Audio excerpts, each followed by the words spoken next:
கோவையில் ஆட்டிசம் குறைபாடு கொண்டிருந்தோர் மற்றும் மாற்றுத்திறனாளிகளை கொண்டு நடத்தப்படும் சிற்றுண்டியகம் பொதுமக்களிடம் வரவேற்பை பெற்றுள்ளது.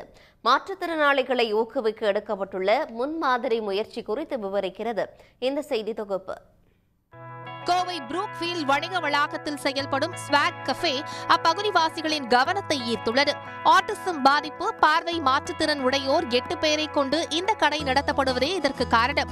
டீ, காஃபி, பிஸ்கெட், பானிபூரி மற்றும் சாட் உணவுகளை சுவையுடன் தயாரித்து வாடிக்கையாளர்களை இவர்கள் அன்புடன் உபகரிக்கின்றனர். இங்கே நான் காஃபி போடுவேன், பிஸ்கெட்ஸு, சாக்லேட்ஸு, கேக்ஸ் எல்லாமே கொடுத்துருவேன். அப்புறம் நைட்லேயும் கஸ்டமர்ஸ் வந்தாங்கன்னா காஃபி, பிஸ்கெட்டு, ஜூஸு அந்த மாதிரி கொடுத்துருவேன். நான் இங்கே என்ஜாய் தான் பண்ணிகிட்ருக்கேன். ஆனால் வீட்டில் இருக்கிறது தான் கொஞ்சம் இதாக இருந்துச்சு. அப்புறம் இங்கே சேர்ந்துட்டேன். கஃபேவின் நுழைவு வாயிலிலேயே தகவல் பலகை மூலம் வாடிக்கையாளர்கள் அறிந்து கொள்ள ஏற்பாடு செய்யப்பட்டுள்ளது.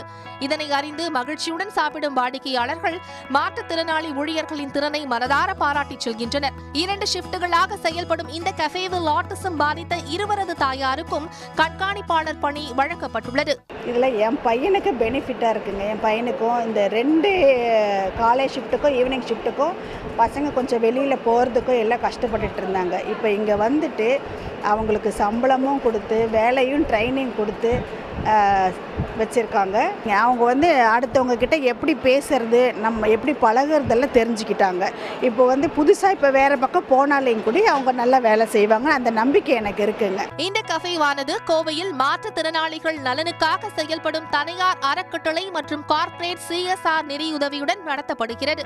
இது மாற்றுத்திறனாளிகளுக்கு பணியிடமாக மட்டுமின்றி திறன் மேம்பாட்டு பயிற்சியாகவும் திகழ்கிறது. இது வெறும் கெஃபே மட்டும் கிடையாது. This also vocational training centre. இங்கே ட்ரைனிங் எடுத்த அப்புறமா நாங்கள் நிறைய ஹோட்டல்ஸில் எல்லாம் அவங்களுக்கு பிளேஸ்மெண்ட் கொடுக்குறோம். ப்ளஸ் நாங்கள் நிறைய எல்லாம் ட்ரைனிங் பண்ணுறோம். மாற்றுத்திறனாளிகள் மேம்பாட்டிற்காக எடுக்கப்பட்டுள்ள இந்த புதிய முயற்சிக்கு ஆதரவு பெருகும் பட்சத்தில் மேலும் பல ஸ்வாக் கஃபேக்கள் உருவாக்கும் என்பதில் சந்தேகமில்லை. சன் செய்திகளுக்காக ஒளிப்பதிவாளர் காலின்ஸுடன் செய்தியாளர் தென்னிலவன். உடனுக்குடன் செய்திகளை தெரிந்து கொள்ள சன் நியூஸ் பெல் ஐகானை கிளிக் பண்ணுங்க.